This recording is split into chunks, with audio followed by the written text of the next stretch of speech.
Welcome to Serious Business on NDTV. 30 minutes of hard business news. One topic, one speaker, and a conversation that's relevant to you. I'm Manvi Sinha Dhillon. I don't need to tell you this, we all know it, but let's just revisit it for some context. On May 12th, I paid 50 rupees a kilo for tomatoes. On June 28th, I paid 99 rupees a kilo for tomatoes. So prices doubled in 45 days. And on July 15th, I paid 220 rupees a kilo for tomatoes. So prices went up 2.2 times in just 15 days. I have all the bills from the local sabzi shop to prove it. Now, what you and I have experienced at the sabzi shop is what has got captured in the Consumer Price Index or inflation for June 2023. Food inflation is clearly visible. Now, unseasonal, extreme, uneven rainfall is the root cause for the food inflation. The experts say so. We can all see the logic in that, so there's no debate. But unseasonal, extreme weather conditions are due to climate change. And let's just take that as a given for now. Each extreme weather event causes price shocks, and the economic consequences are becoming more personal, and they're hitting us fairly regularly. Renowned agricultural economist Dr Ashok Gulati says that while tomato prices may cool in August, September, onion prices are likely to rise. So brace yourself. What does all of this mean then? Well, actually, it generates a whole bunch of questions. Are policymakers and the central bank, Reserve Bank of India, thinking about how climate change impacts food prices and food security? Are short-term measures like export bans and stocking limits working? Actually, they're more relevant for wheat, rice, and sugar anyway.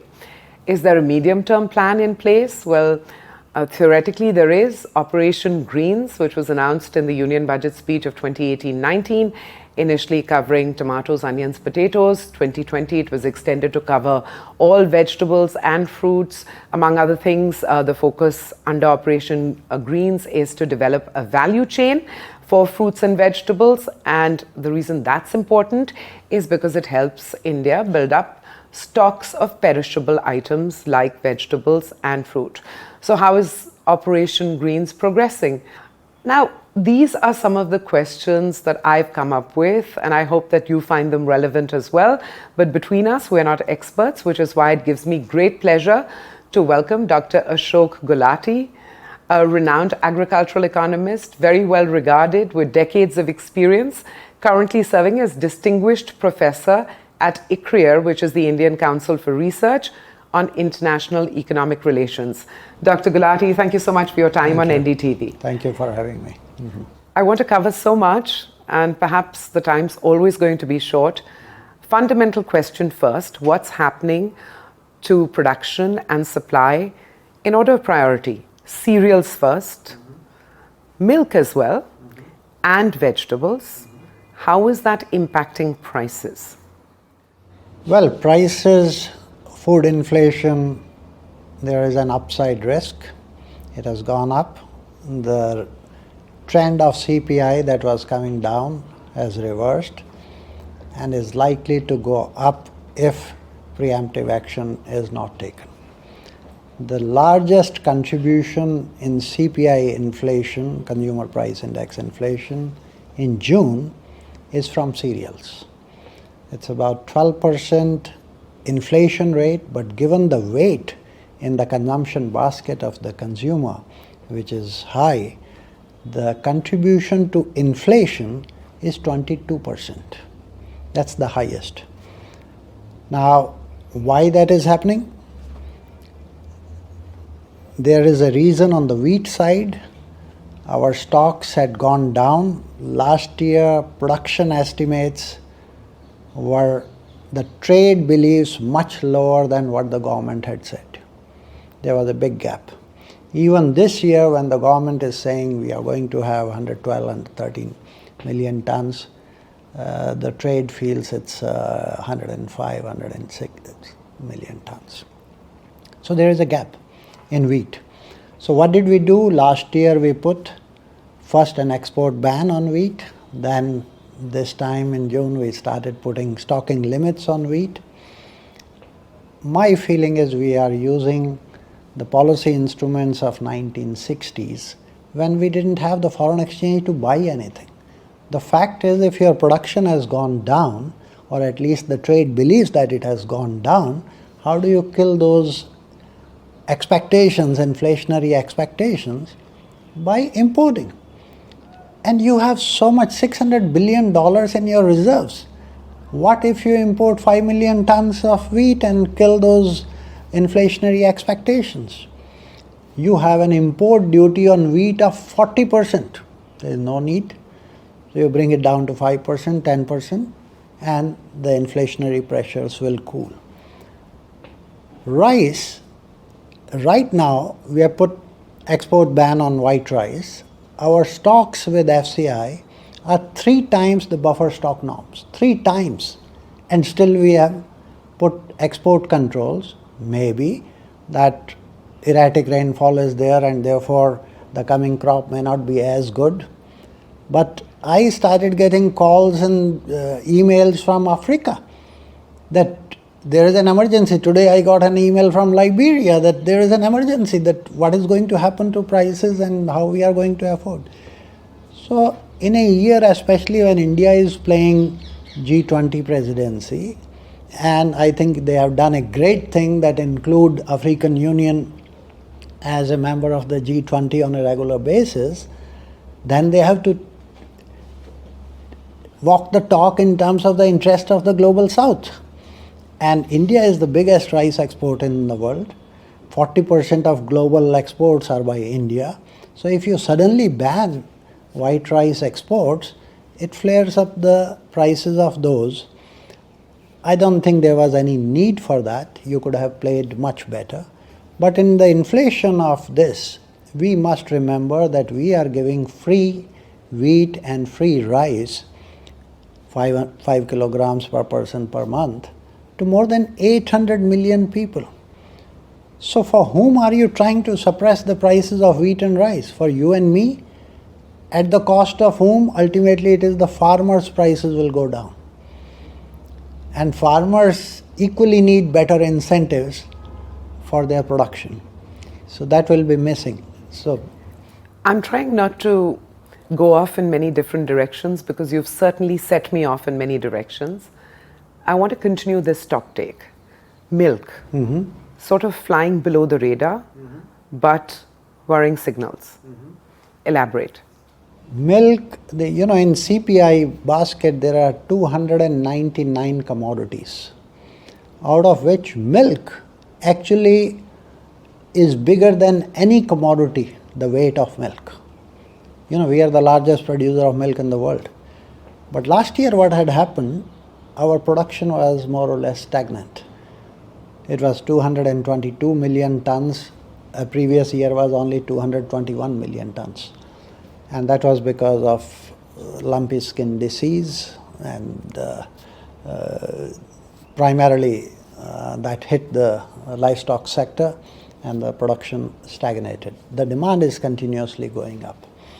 Again, the solution you could have controlled, the feed costs went up dramatically. So farmers say our costs have gone up. You see Amul and you see Mother Dairy. Mother Dairy in a year, roughly 4 to 5 times it increased the prices. Amul is the leader, so they increase 3 times the prices. That leads to increased prices and therefore the CPI pressure. Now I would love to see again the skimmed milk powder and the butter. These 2 things combine and make liquid milk, right? The import duty on skimmed milk powder is 60% and on butter is 40%. If you are short of supplies, bring it down. Your prices are above the world prices. If they are above the world prices and you have such high duties, you are creating an inefficient structure of the industry. I can imagine 5-10% protection you want to give to your producers, but 60% protection and under that you want to develop a sector, it will collapse. That's not the way to go and create a comparative sector. So I would urge the government, if you want to control inflation, and especially food inflation, you need to play the trade policy, the import policy more liberally, because you have enough foreign exchange. And there is no harm when you want to export more. We are the largest exporter of rice. Why can't we import 5 million tons of wheat or 2 million tons of skimmed milk powder or butter to reconstitute milk here? So I think our policy matrix is still being dominated by more of self-sufficiency in autarky. Which is not relevant in the times that we live in. It can't be. If you want self-sufficiency, please have self-sufficiency in crude oil. The whole economy will come to a standstill if anything goes wrong. 88% is being imported. Okay, we've talked about cereals, we've talked about milk, and I'm glad we've actually reversed the order that I started our conversation with today, which was all about tomatoes. On the vegetable side as well, cover that and give us a sense of what to expect in the coming months, whether it's cereals, whether it's milk, whether it's vegetables, any particular vegetables, where are prices headed? Vegetable prices get a shock from unseasonal rains or even heat waves. Okay, so the extreme weather events, you started off with climate change, and the frequency and intensity of extreme weather events is going to increase. That you take it granted. If that is going to increase, then all the crops will have difficulty. If there is a heat wave, wheat will suffer immediately, tomatoes will suffer, but this time tomato production was literally wiped out quite a bit in the Kolar region, which is one of the largest market, the largest market in the country. That region was hit by unseasonal rains and then pest attacks, and the market arrivals in Kolar dropped by 2/3. So only 1/3 was coming than what the regular normally comes. And that gets reflected in the spike in the prices that you paid 220 rupees a kg. Actually, it went up to 270 as well.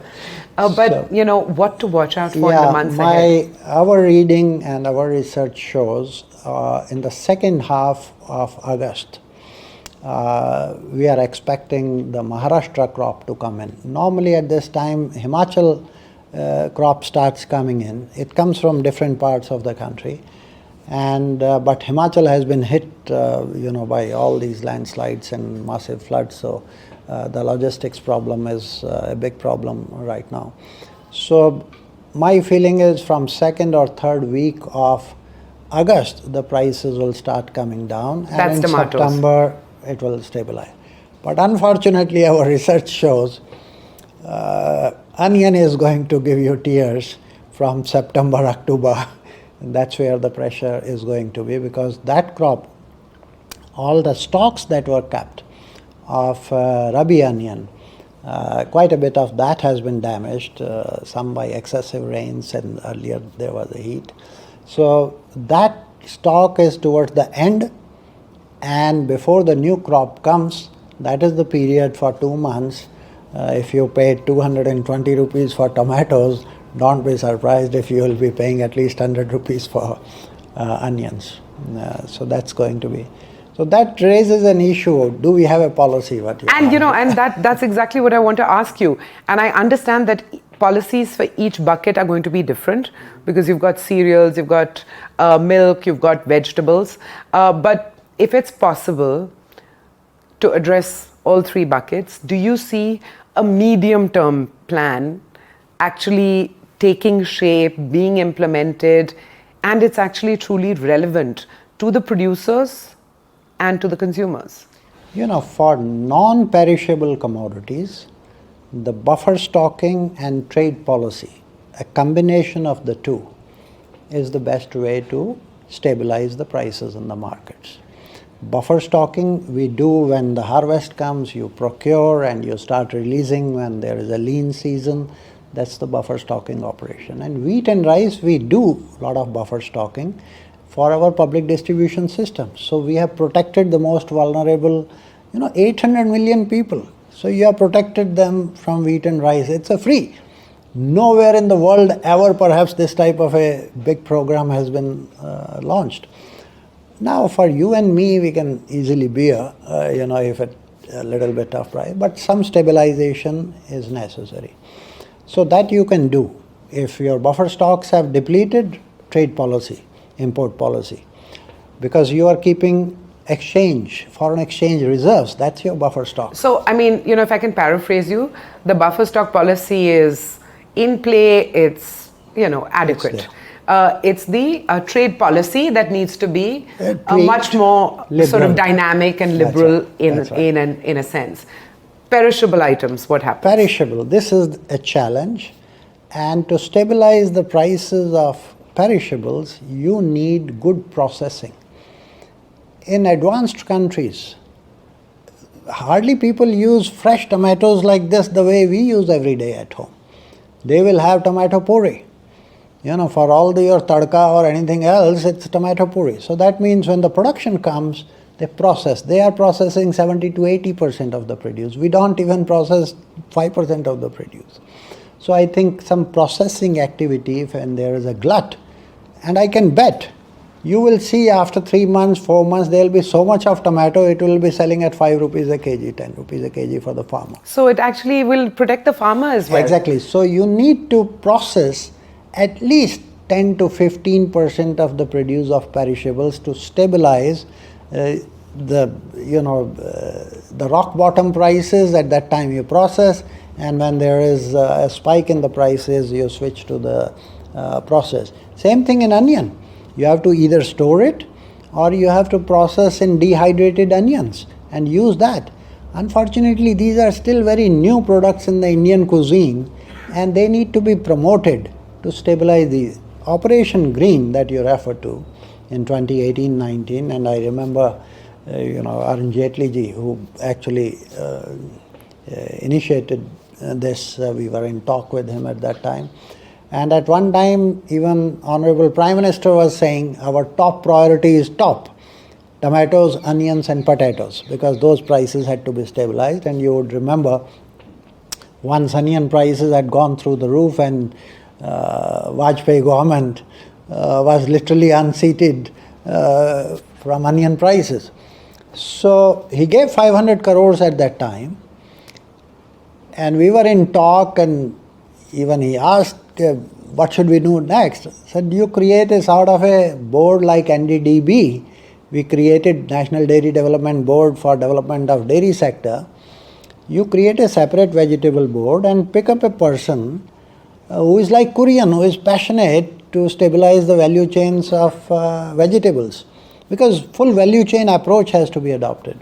That hasn't happened. It's currently still housed in the Ministry of Food Processing. Food processing, and nobody knows who is in charge, who is accountable, nothing. You needed like a concerted, prioritized sort of action plan, and that hasn't happened. That hasn't happened, unfortunately, and I would still submit to the government, because this problem will not go away. And at the election time, if onion prices are 150 rupees a kg, it can give you sleepless nights. A quick break and then we return.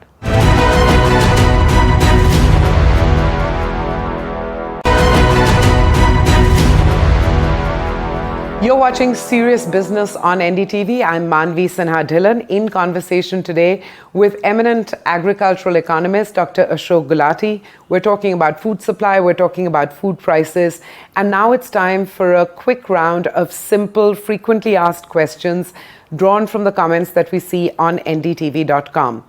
Indian farmers, do they benefit when consumers are paying high prices for something like, we keep circling back to tomatoes, but when we're paying high prices for tomatoes, what's actually the farmer experience? The normal process is that in case of perishables, farmers get about 1/3 of what the consumer pays. 1/3. Tomatoes, onions, potatoes, roughly. When there is a glut of those commodities, farmer gets even 1/4 or 1/5 of what the consumer is paying. But when there is a spike, then everybody gains in the chain. Farmer also gets a good price, but the intermediaries, they make a mullah. So the share of the farmer in the higher prices, 1/3, doesn't really kind of go up dramatically. It goes up a little bit, but in absolute terms, the largest chunk is taken away by the intermediaries, because they are the ones who are dealing with you and me, retailers, because their wastages and other things also have to be seen. There's a very broad question, but since we've seen this come up again and again, climate change is here to stay. Extreme weather conditions are here to stay. Do we need to be thinking about changing our food growing, food eating patterns? I don't think that will happen. The more realistic thing is invest more in research and development of the seeds which are going to be more climate resilient. They can bear heat waves. They can also survive under flood conditions. So what we are spending on agriculture R&D is peanuts. We give 2 lakh crores of subsidy on fertilizers, but we don't spend even 20,000 crores on agriculture R&D. The returns there are very, very high. So I would say the ICAR budget, Indian Council of Agriculture, budgeted amount this year is 9,500 crores. That needs to be doubled simply to cope up with this. And that's just the starting point. So you have to focus on R&D. Secondly, you need to know how to use your water well. When there is a flood, how to store it, charge your groundwater through check dams and other means, and when there is a drought or heat conditions, how to use that. So water management will require a reorientation. I don't think your and my consumption patterns are going to change. Okay, well said. Final question. The Reserve Bank of India, it's charged with sort of mapping, managing inflation. Eye on the ball? Mm-hmm. Does it have its sort of eye on the ball? What kind of, again, unfair question to put to you, but surely we can start anticipating some RBI action now. This is interesting that Reserve Bank of India is to tame inflation. It's in their mandate. And their Lakshman Rekha is 6% on the upper band, 4% as normal and 2% minimum. Unfortunately, our CPI basket, food is 45.9% weight, food and beverages. Whereas in US, food is only 14% weight. Now, how RBI can handle tomato inflation? I had done a piece earlier, tomato humbles RBI. That was last year. I would say tomato humbles RBI yet again this year. What can they do? They have to work very closely with the government, because this food and the shocks that will come from climate change, RBI cannot handle. It is ultimately the government's responsibility, and therefore buffer stocking policy, the trade policy, and buffer stocking of water, that's going to be... So you're saying there's a rationale to actually changing the composition of the CPI?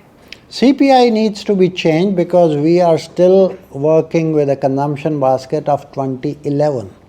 That's too old. Our consumption patterns have changed, and I think we need to update the very weights in the CPI basket, because we are overestimating the inflation because of the high weight of food in the consumption basket, which is based on 2011 consumption survey.